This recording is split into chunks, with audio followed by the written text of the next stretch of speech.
धन्यवाद तरुणा, आपने ये मंच महिलाओं को दिया और मैं जानती हूँ कि आप स्वयं एक प्रगतिशील महिला हैं और महिलाओं के उत्थान के लिए और सामाजिक अनेकों प्रकार की समस्याओं के लिए आप अक्सर कुछ ना कुछ ढूंढ लेती हैं।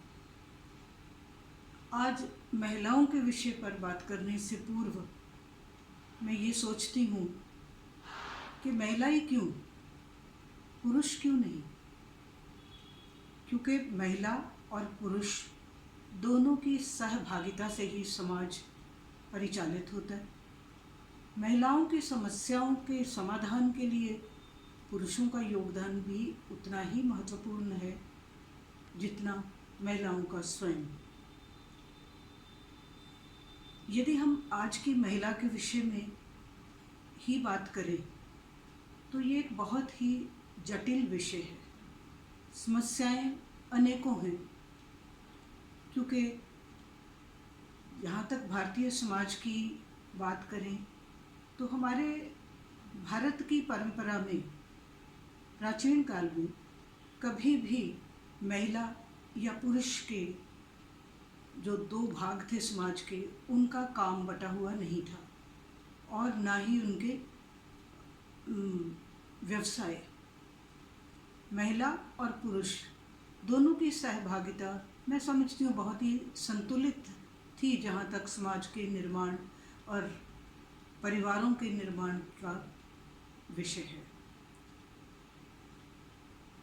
कालांतर में ऐतिहासिक दृष्टिकोण से जैसे जैसे भारत में बाहर के लोगों का आना हुआ, विशेषकर मुगलों का और फिर उसके बाद अंग्रेज़ों का, तो उस समय में उन लोगों के प्रभाव से बहुत सी समाज में कुरीतियाँ भी आने लगी और बहुत सारे परिवर्तन भी होने लगे, जिसमें हमें इस विषय पर बहुत सी बातें सोचने पर बाध्य होना पड़ा। खैर, बहुत विस्तार में मैं ऐतिहासिक पृष्ठभूमि पे नहीं जाऊंगी। बात करते हैं आज की महिला की समस्याएं। वर्तमान में जो समस्याओं से महिलाएं अक्सर जूझती हैं। आज की महिला समस्याओं में समाधान ढूंढने के समीकरणों पर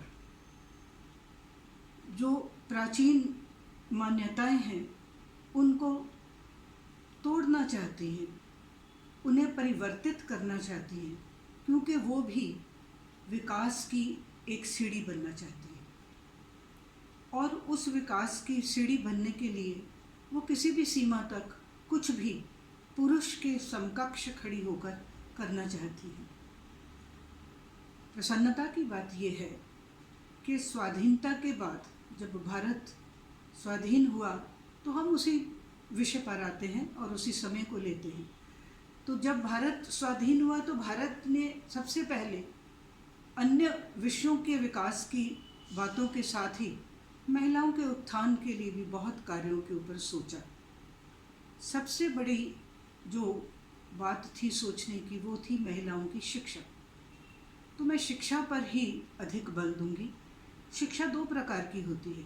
एक तो अक्षर बोध की शिक्षा होती है जिसको लिटरेसी कहते हैं, और दूसरी गूढ़ शिक्षा जो व्यवहारिक होती है, जो व्यवहार में होती है, चिंतन में होती है, समाज की गति में होती है, समाज के विकास में होती है।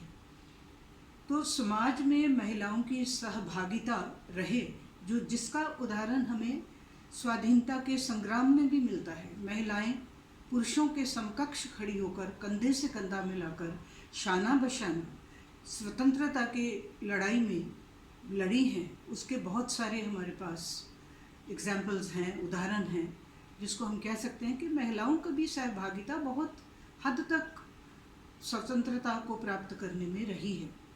तो तभी से मैं समझती हूँ कि हमारी महिलाओं का घरों से बाहर निकलना आरंभ हो गया। आज की बात पे आते हैं। शिक्षा का प्रचार प्रसार जिस प्रकार से सरकारें कर रही हैं, मैं समझती हूँ कि महिलाएं बहुत हद तक अपने घरों से बाहर निकली हैं और समाज के उत्थान में अपने योगदान को भी सोचने लगी है। पारिवारिक सोच में भी अंतर आया है। जहाँ हमारा समाज सदा से पुरुष प्रधान रहा, नारी के हर निर्णय में, महिला के हर सोच में पुरुष का वर्चस्व देखने को मिला। और यदि वो पिता का रूप था, भाई का रूप था, पति का रूप था, पुत्र का रूप था, कोई भी रूप में पुरुष हो, लेकिन महिलाओं के हर फैसले पर उनकी मोहर लगना एक बहुत अनिवार्य था हमारे समाज में। परंतु कालांतर में धीरे धीरे जैसे जैसे महिलाओं ने भी अपनी स्वतंत्रता प्राप्त की और समाज के सभी क्षेत्रों में वो आने लगी, तो उनको उनकी क्षमता और उनकी बुद्धि की तीक्ष्णता को देखते हुए समाज को उसने स्वयं बाध्य कर दिया कि मैं भी कुछ हूँ, मैं भी कुछ कर सकती हूँ, मुझ में भी क्षमताओं का कोई अभाव नहीं है। यदि मुझे अवसर मिले तो मैं झांसी की रानी की तरह खड़ी हो सकती हूँ, मैं भी जहाज़ चला सकती हूँ, मैं भी ट्रक चला सकती हूँ, मैं भी शिक्षा के क्षेत्र में आगे बढ़ रही हूँ, बढ़ सकती हूँ। और कौन सा क्षेत्र है जिसमें मैं काम नहीं कर सकती हूँ? तो मैं ये कहूँगी कि आज का जो समाज है, आज का जो समय है, वो नारी के उत्थान का समय है। और अगर मैं ये आज के समाज को एक नारा दूँ तो मैं ये कहूँगी कि ये सदी नारियों को समर्पित है। तो आइए हम सब मिलकर सर्वप्रथम हम शिक्षा की अनिवार्यता और अहमियत को समझें और नारियां स्वयं आगे बढ़ें और अपने भीतर एक साहस भरकर और एक कुछ करने की क्षमता को लेकर आगे बढ़ें। और मैं समझती हूँ कि बहुत सी समस्याओं के समाधान हो जाएंगे, और जिसमें पुरुष भी अपने अहम को त्याग कर और अपने जो अधिकार क्षेत्र है उससे निकलकर नारियों के साथ खड़े हो जाएंगे। क्योंकि पुरुष को कभी भी अलग करके हम नारी के उत्थान की बात नहीं सोच सकते। तो एक समरसता में और एक समान भावना से समाज के निर्माण में आज की नारी को अग्रसर होने का अवसर दें और उनको भी आगे बढ़ने के लिए प्रेरित करें, और उनको भी आगे बढ़ने के लिए हम उसके हाथ में हाथ डालकर आगे चलें।